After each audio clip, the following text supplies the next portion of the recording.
Bom, vamos começar então essa série aqui com os exercícios de eletromagnetismo para engenharia.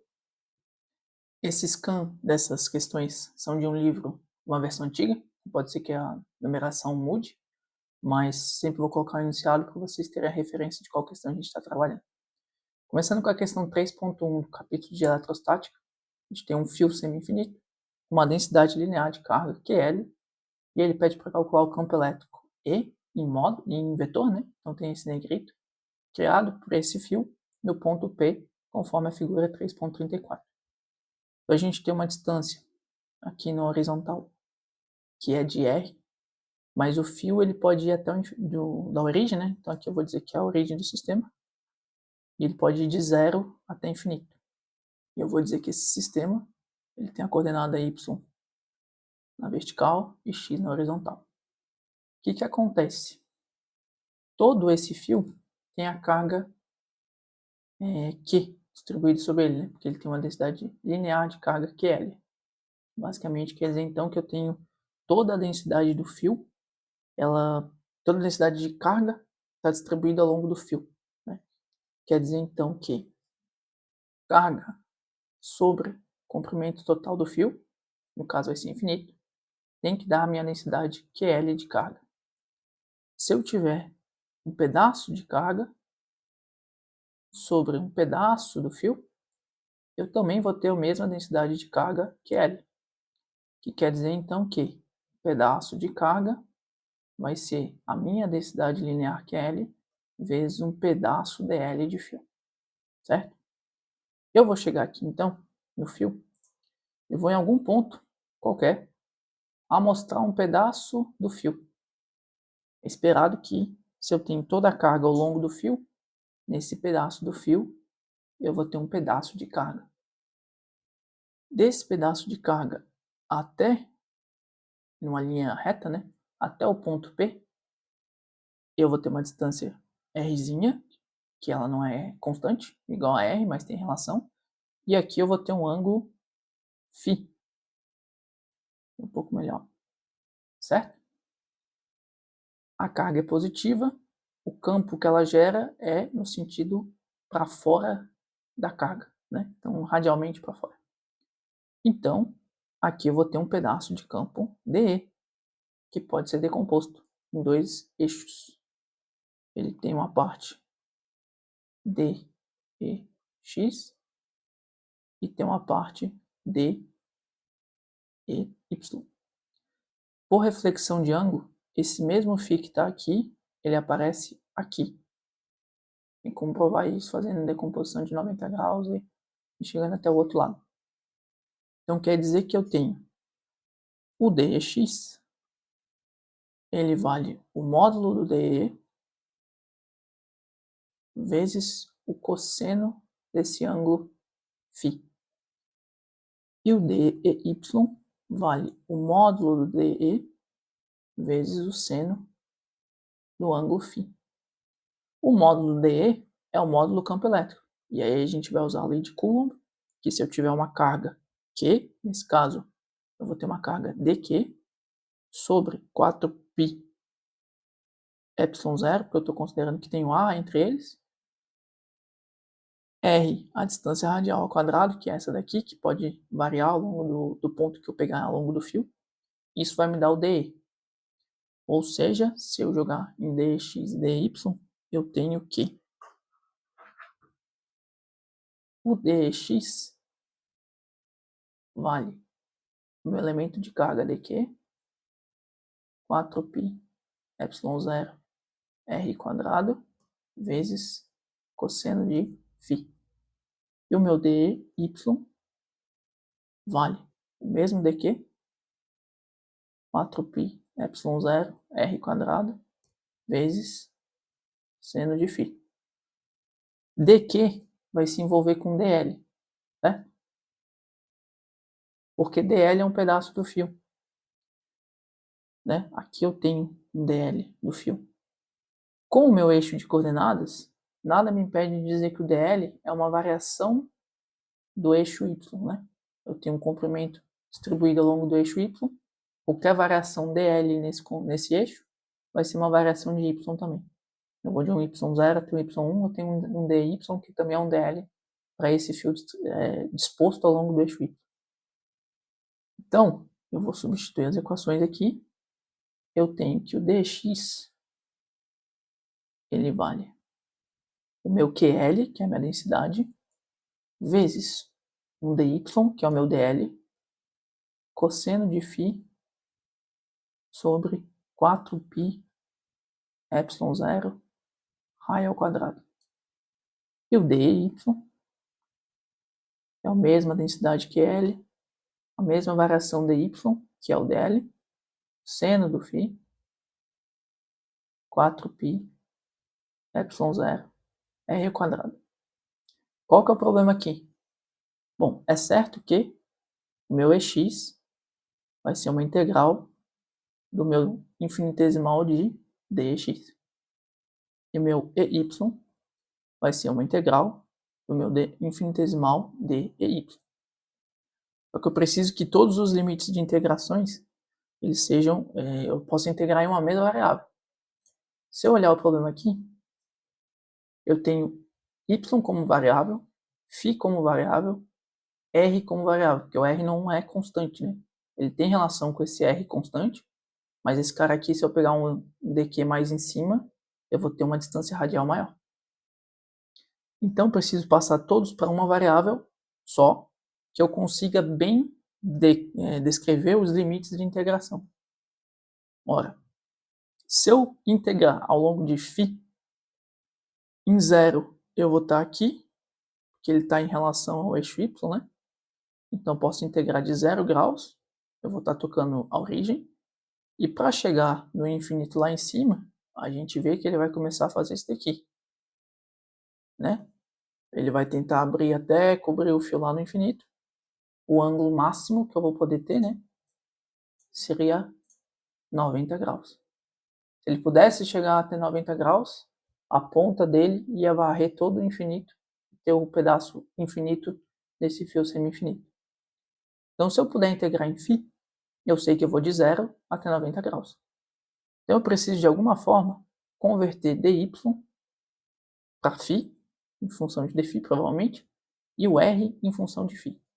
Bom, como é que eu vou fazer isso? Eu vou olhar o triângulo retângulo que eu tenho ali desenhado. Para minha distância radial r', eu tenho raio e eu tenho y, né? Eu tenho um dy para cobrir o dl, mas a posição no eixo das ordenadas desse dq, vale um valor y de coordenada que eu não sei, né? Vai depender de onde está o dq. E eu tenho o nosso φ aqui, conforme foi desenhado. Com triângulo retângulo, r assim é uma constante. Se eu puder converter y como função de r, constante, e φ, eu resolvo meu problema para y. Se eu puder fazer a mesma coisa para o rzinho, eu tenho tudo em função de r, constante, e φ, variável. Posso integrar em função de φ, nesse caso. Bom, vamos pensar aqui. Olha o que eu tenho. Se eu fizer a tangente de θ, de φ, perdão, ele vale cateto oposto ao ângulo y sobre o cateto adjacente, r, grande constante. Ou seja, se eu tiver y, eu posso substituir por r tangente de θ, tangente de φ. Só que eu tenho dy. Bom, eu tenho a função, eu posso derivar ela, dy vale r constante, na derivada contínua. A derivada do tangente de φ, eu tenho que usar a regra da cadeia. A derivada da função tangente é secante ao quadrado da variável vezes o diferencial da variável. Opa, y em função de constante e apenas φ. E ainda aparece um dφ para eu poder integrar. Resolvi o problema para y. Para o rzinho, eu tenho que usar hipotenusa, ângulo e cateto adjacente. Quem que faz isso? Cosseno. Cosseno do ângulo φ vale cateto oposto, adjacente, r, sobre a hipotenusa rzinho. Ou seja, o rzinho vale r sobre cosseno de φ. 1 sobre cosseno também é conhecido como a secante. E aí, então, eu sei que cossecante é o inverso do seno, né? O que acontece, então? R secante de φ. O R não tinha diferencial, né? Então não teve problema nenhum. Agora, vamos voltar para cá, dx e dy, e substituir todas essas relações de φ. Bom, o que acontece aqui? O dx, o que é constante? QL é constante. 4π ε0 também. dy, eu sei que vai aparecer r secante ao quadrado de φ dφ. Só que qual que é o detalhe aqui? Eu tinha o cosseno de φ aqui, que eu não posso esquecer. Certo? Apareceu uma secante de φ por conta da substituição do dy. Apareceu o dφ também por causa disso. Mas eu tinha cosseno de φ por conta da expressão da decomposição do dx em relação ao dy. E o r ao quadrado, a gente sabe que vai ser esse cara aqui ao quadrado. R ao quadrado secante ao quadrado de φ. Aqui facilitou. Secante ao quadrado cai fora. R com R quadrado fica um R embaixo. Ou seja, o meu dx. Agora tudo em constante. Ele vale QL na frente. 4π ε0 R. O que sobrou de função? Cosseno de φ vezes o dφ. Pronto, agora eu posso integrar isso aqui, porque tudo daqui é constante, uma função de uma variável que eu tenho os limites bem definidos. Se vocês olharem o EY, a parte de yr quadrado vai ficar igual. Eu vou simplificar o secante ao quadrado, o r vai simplificar com r quadrado embaixo. O que vai mudar vai ser essa função aqui, que vai restar, ao invés de cosseno, vai ser seno. Então, por analogia, tem como só fazer ali, substituir e simplificar. O dy vale o QL 4π ε0 r vezes o seno de φ vezes o dφ. Como que eu acho o x e o y agora?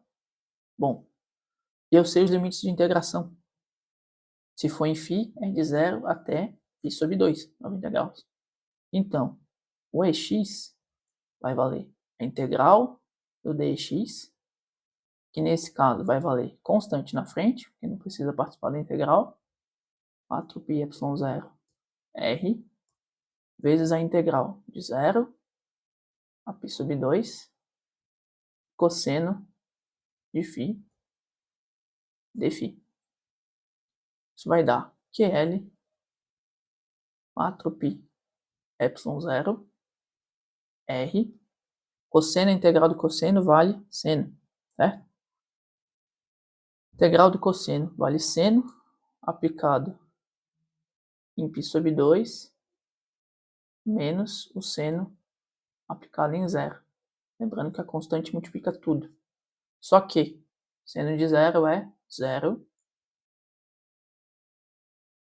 Seno de π sobre 2 é 1.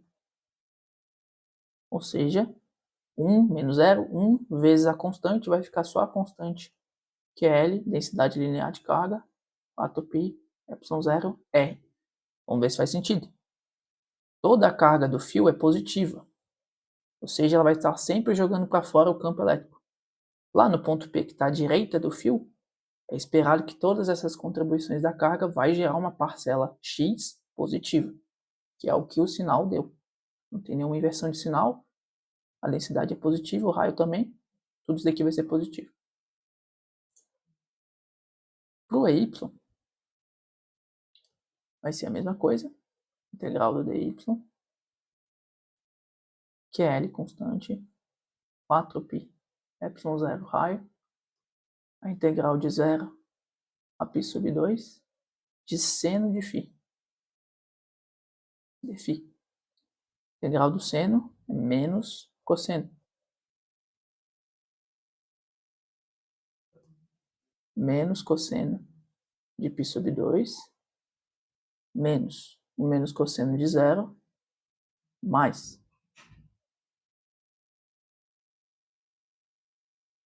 Só que cosseno de π sobre 2 é zero, cosseno de 90, e o cosseno de zero é 1.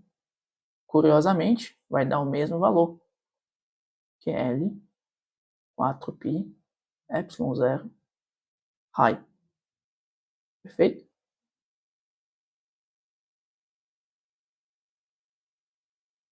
Menos o cosseno de zero. Deixa eu ver se faz sentido. Tem alguma coisa aqui que não faz sentido. Por quê? O integral do seno é menos o cosseno.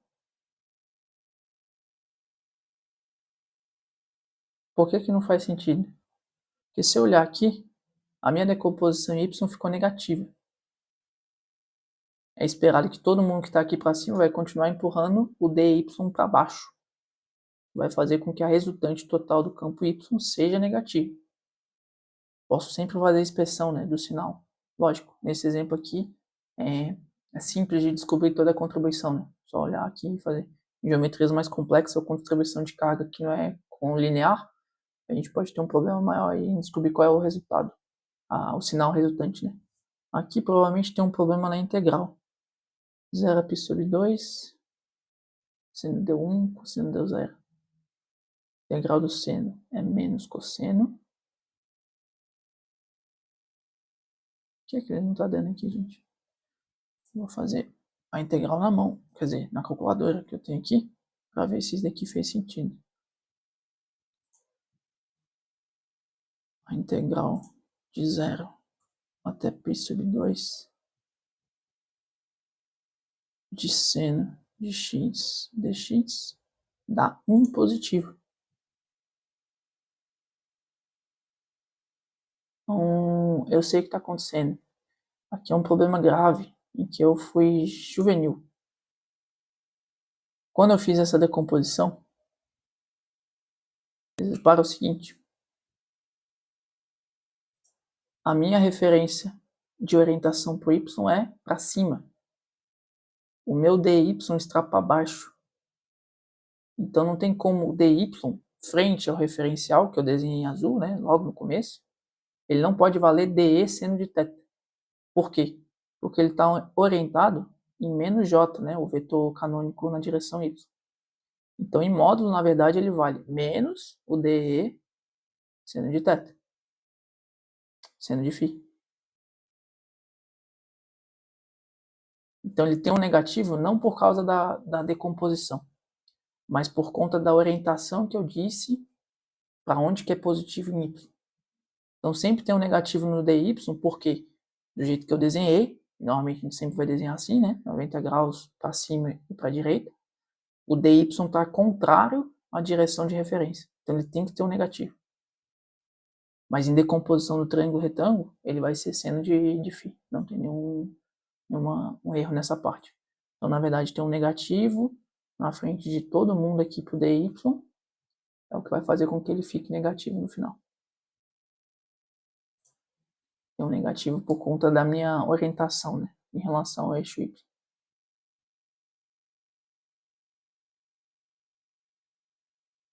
Então, tem um menos aqui, mas enfim, não foi a integral que me deu essa resposta. Mas, de novo, né, eu podia ter feito isso aqui, se fosse só em módulo estaria igual. Ele aqui não se ateve muito a isso, né, dizer se é o módulo a resposta, mas ele quer o vetor E, né, o vetor E, basicamente, nesse caso, ele é o EX na direção I, né, que é a canônica de X, mais o EY na direção J. O EY, então, tem que ter esse sinal negativo incorporado, porque justamente, né, todas as cargas positivas aqui em cima fazem com que a resultante vai ser um campo em Y para baixo, contrário ao eixo de referência. Perfeito? Vocês vão poder ter acesso a esse rascunho aqui nesse caderno. E aí, qualquer dúvida, podem mandar nesse vídeo aqui nos comentários. A gente segue depois com a continuação dos outros exercícios. A ideia é cobrir todos os capítulos do livro ao longo do tempo, né? começando pelo capítulo 3.